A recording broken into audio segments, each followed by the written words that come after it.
ఇదిగోండి మాంసం కూర అయితే అందరూ వండుతారు, అది పెద్ద గొప్ప కాదు, నేను కాదంటున్నానండి. ఇదేంటో చూసారు కదా, ఆవును నాడించి తెచ్చామండి. ఆవ నూనెతో చేసుకున్న మజా వేరండి. మాంసం కూర అండి, బీహారీ వాళ్ళు అండి.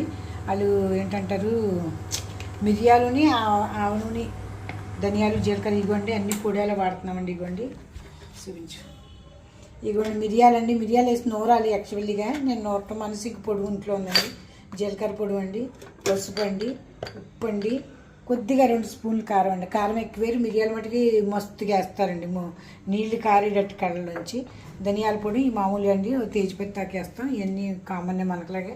కాకపోతే వాళ్ళు ఏంటంటే గరం మసాలా తక్కువ వేస్తారండి, 1-2 వేస్తారు లవంగాలు వేసినని. వేయకపోయినా మిరియాలతోనే ఘాటు తెప్పింటారు. మిరియాలు ఏంటి, ఆవును జిగురు ఎక్కువ ఉంటుందండి, కళ్ళకు చూడండి పవర్ కొట్టేస్తుంది. ఇది మేము ఆడిని తీసుకొచ్చామండి. ఎక్కడే కొట్టు, ఇది హైటెక్ సిటీకి వెళ్ళి దారిలో గోధుమలు అన్నీ కలిపి ఆడిని చెప్తున్నారండి. అక్కడ నువ్వులు ఆవ నూనె ఆడితే తెచ్చుకున్నాం కావాలనండి.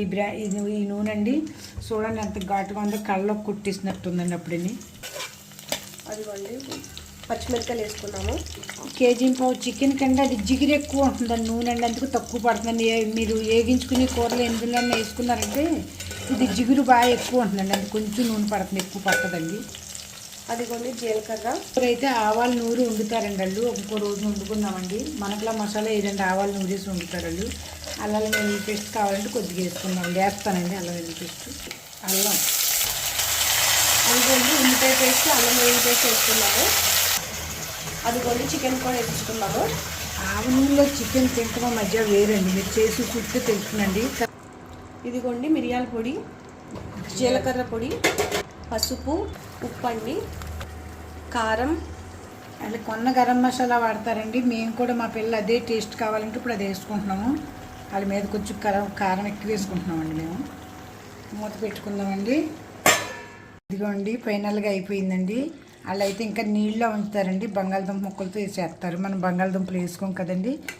ఇదిగోండి మీకు గుజ్జు చెక్కదనం పెట్టాం, ఇంకా నీళ్ళు ఉంటుంది, చారులో ఉంటుంది కూర. అందుకని వాళ్ళు ఏంటంటే కారాలు తినడం మిరియాలు ఎక్కువ వేసుకుంటారండి.